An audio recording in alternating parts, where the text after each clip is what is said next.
Apa yang akan terjadi jika pinjol-pinjol legal OJK yang ada di Indonesia ini dicabut izinnya, ditutup perusahaannya, Indonesia bebas pinjol? Apa yang akan terjadi? Pastinya Indonesia ini satu masalah berkurang. Para pejabat kita tidak perlu lagi capek-capek mikir tentang rakyat yang terjerat pinjol, dan rakyatnya pun tidak perlu lagi capek-capek atau pusing-pusing mikirin tagihan-tagihan pinjol tersebut. Pastinya ya.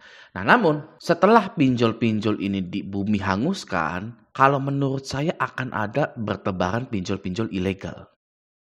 Ya, pinjol-pinjol ilegal banyak bertebaran yang diaksesnya itu hanya melalui link saja, yang menargetkan orang-orang yang kreditnya lancar atau bahkan yang sudah galbay pun kena spam link dari pinjol-pinjol ilegal tersebut. Pinjol ilegal ini menjadi seperti judol, mungkin susah diberantas dan servernya ada di Laos, Bangkok, di mana, dan akan menjadi permasalahan baru. Bayangkan Anda adalah seorang pengusaha pinjol. Anda punya uang 2 juta untuk dipinjamkan.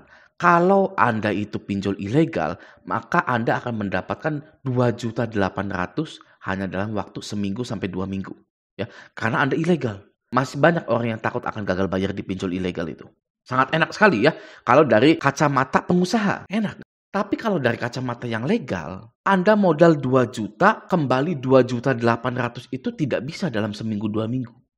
Ya, tidak bisa juga dalam sebulan. Bisanya itu dalam 1 tahun. Karena Anda pinjol yang legal, bunganya sedikit, dendanya sedikit. Ya, penagihannya pun nggak boleh keras-keras. Ya, tapi kan karena ilegal, jadi dia bisa seenaknya. Tidak seperti pinjol yang legal, tidak bisa seenaknya. Bunganya sedikit, dendanya sedikit, penagihan nggak bisa kasar. Kalau ilegal, dendanya tinggi, bunganya tinggi, penagihannya boleh kasar, boleh sebar data. Jadi nanti apakah Indonesia ini benar-benar bisa terbebas dari pinjol? Jika pinjol OJK yang resminya ini sudah dibubarkan, namun bermunculan pinjol yang ilegal karena lebih menggiurkan. Ya, kembali lagi ke masyarakat Indonesianya. Sama seperti judul. Kalau menurut saya tidak mengerti judul, saya tidak mengerti judi online dan lain-lain. Tapi ya, apakah benar statement ini? Orang yang sudah kecanduan judi online akan mencari link judi online menggunakan VPN agar bisa tembus, agar bisa tetap mengakses atau tembus mengakses link judul tersebut karena di Indonesia sudah diblokir. Benar nggak statement seperti itu? Ya, walaupun sudah diblokir, tapi masyarakatnya tetap menggunakan VPN agar bisa mengakses judul. Nah itu kembali lagi ke masyarakatnya. Kalau masyarakatnya memang sudah pengen benar-benar bersih dari pinjol, dari sekarang pun sebenarnya sudah harus galbay. Kalau benar-benar mau bersih, bukan membayar pinjol, membayar perpanjangan pinjol, bunga dendanya. Ya, orang kalau pengen benar-benar bersih atau masyarakat ini pengen benar-benar bersih, galbaikan semua pinjolnya, sudah titik. Nggak usah pakai-pakai lagi, karena ketika Anda membayar pinjol, Anda pasti akan menganggap itu adalah tabungan Anda untuk dipakai suatu hari nanti. Dan Anda pun ikut menyumbang kesejahteraan dari perusahaan pinjol tersebut. Ya, pinjol di Cina sudah tidak ada. Ya, karena nggak cocok dengan manusia. Sudah titik. Ya, alasannya itu nggak cocok dengan manusia. Akhirnya dari Cina boyong ke Indonesia. Ya, di Indonesia viral, banyak yang make karena fast money, uang cepat gitu ya, dan menimbulkan masalah juga. Semoga kita ini tidak. Coba kita lihat penagihan yang seperti ini. Nah, ini adalah tipikal penagihan dari pinjol yang ilegal. Oke, di sini. Nah, ini gua track email lo. Keren juga isi galerinya, lokasinya, kontak, telepon, sama WA lo. Udah gue lock, tinggal gue selesain aja nih. Kalau lo nggak mau beresin masalah lo sekarang juga. Bitly ladang duit. Ini kan ilegal. Seperti ini. Mana ada pinjol ladang duit di daftar fintechnya OJK? Ya, orang yang baru minjol, ya kan? Orang yang baru minjol ini ketakutan. Begini doang. Ya, emailnya akan di-track nih. Ya, sudah dapat WA-nya, pinjol sangat sakti sekali. Ya, akhirnya apa? Bayar. Karena galerinya, WA-nya itu banyak rahasianya dan nggak mau ketahuan, gitu ya. Padahal belum tentu. Ya, DC pinjol ini bisa ngelok WA lah, apa bahasanya? Ngelok WA, ngunci WA, gimana ceritanya ngunci WA? Nah, ini yang saya takutkan nih. Ya, seperti ini. Ketika nanti pinjol legal OJK itu sudah hilang, sudah musnah, muncullah pinjol-pinjol seperti ini. Dan dari sisi kacamata bisnis pengusaha, pinjol ilegal lebih enak. Ya, mungkin bagi kita yang sudah galbay, oh enak itu, galbaykan saja. Ya, kuas semuanya. Tapi orang Indonesia ada 250 juta lebih. Berapa banyak orang yang berani galbay? Tidak semua orang yang berani galbay. Tidak semua 200 juta orang itu berani galbay. Ya mereka, ya udah deh, nggak apa-apa bayar aja, walaupun ilegal juga. Itu karena ketakutan. Ya, sudah tahu ilegal, tapi masih dibayar. Nah itu, ya. Tapi yang saya senangnya ya di grup Facebook Raja Galbay itu orangnya udah pada pinter-pinter. Yang bisa kita lihat di sini ya, kasihan dibohongin DC, percaya lagi, haha, abaikan aja, hati-hati, jangan asal klik. Kalau klik link itu justru nanti ke-track isi galeri, lokasi dan sebagainya. Pinter-pinter, ya hebat-hebat ya.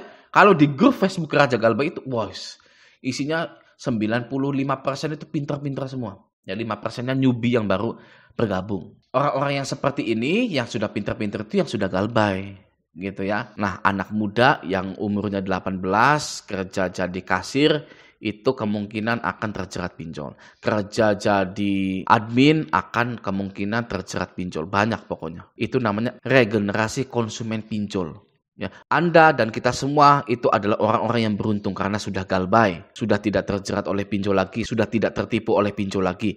Namun anak-anak muda yang masih belum mengerti akan terjerat pinjol juga. Namanya siklus pinjol, STP, siklus terjerat pinjol. Nah itu kembali lagi peran pemerintah dan peran masyarakat Indonesia sendiri untuk memblokir semua pinjol-pinjol dari masyarakatnya tidak memakai pinjolnya lagi. Lalu di sini ada yang posting seperti ini. Selamat malam, saya mau minta solusi. Saya sudah stres, frustasi. Saya anak tunggal, ortu udah pada tua. Ini kesalahan saya terlalu percaya sama orang lain. Jadi case-nya pinjol bukan saya yang make, tapi teman saya. Dan itu ada surat pengakuan hutang. Tapi teman saya sudah hilang dan sedang dicari sama anggota timur. Saya lagi kepikiran pinjol yang akan jatuh tempo bulan ini atau bulan Juli 2024 ini aplikasinya. SPay Letter 17 juta, S pinjam 18 juta, pinjam U 1 juta, UATAS 1 juta, ada kami 5 juta, isi cash 5 juta. Bantu pencerahan dan solusi dong. Udah nggak tahu gimana lagi, menyendiri terus, mikir nggak pernah pulang ke rumah. Bantu saya tolong. Ya. Yang pertama, Anda itu mempunyai privilege, yaitu Anda adalah anak tunggal dan orang tua Anda udah pada tua. Enak. Ya, kecuali orang tua Anda masih muda, masih bisa ngantemi Anda, masih bisa nyabet Anda pakai sapu lidi seperti anak kecil, itu. Nah, itu nggak tahu tuh. Tapi karena Anda adalah anak tunggal dan orang tua Anda sudah pada tua, maka tidak ada lagi alasan Anda itu untuk takut dengan orang tua Anda. Ya, bukan saya di sini menyuruh Anda durhaka, bukan. Jadi begini, orang tua itu orang yang sudah tua, yang sudah mengalami hal-hal buruk di kehidupannya. Oke, mereka juga punya kesalahan. Orang tua punya kesalahan. Orang tua pernah mengalami masa-masa kegelapannya. Jadi ketika Anda mengalami masalah, maka sebenarnya orang tua hanya ingin mendengar Anda itu bilang, saya akan tanggung jawab. Ya, seperti itu saja. Oke. Karena mereka pun sudah tua, sudah renta, sudah rapuh. Mungkin jalan pun sudah susah. Orang tua ingin melihat Anda bisa mengurus hidup Anda sendiri. Orang tua Anda ingin melihat Anda bisa mengatasi masalah Anda sendiri. Kalau Anda masih takut dengan orang tua Anda dan masih didikte oleh orang tua Anda itu kesal dengan Anda. Karena Anda itu sudah tua tapi masih perlu didikte terus. Ya, jadi kalau Anda masih takut dengan orang tua Anda itu kesal dengan Anda karena masih didikte terus, nggak bisa mengatasi masalahnya sendiri. Ya, nasihat kurang bijak dari saya, dari Raja Galbay. Kalau orang tua Anda marah-marah karena Anda gagal bayar di pinjol, Anda bilang lagi, balikin, ini salah bapak ibu karena nggak kaya raya. Coba kalau saya kaya raya, nggak mungkin saya akan terjerat pinjol. Bapak ngapain aja mudanya, kerja kayak apa sampai saya harus terjerat pinjol? Nah, nanti orang tuanya mikir sendiri tuh. Oh iya, saya pun ternyata tidak sebaik anak saya. Gitu kan? Dia juga udah bilang dia itu akan bertanggung jawab atas permasalahannya. Ya sudah. Jadi tetap santun, tetap menghormati orang tua, tetap melindungi orang tua, layaknya anak ke orang tua. Tapi jika Anda memiliki permasalahan, maka urusi sendiri saja. Ya, kalau orang tua tahu, bilang saya akan tanggung jawab. Mulai detik ini tidak perlu mengkhawatirkan saya lagi. Ya, sudah cukup, saya sudah gede.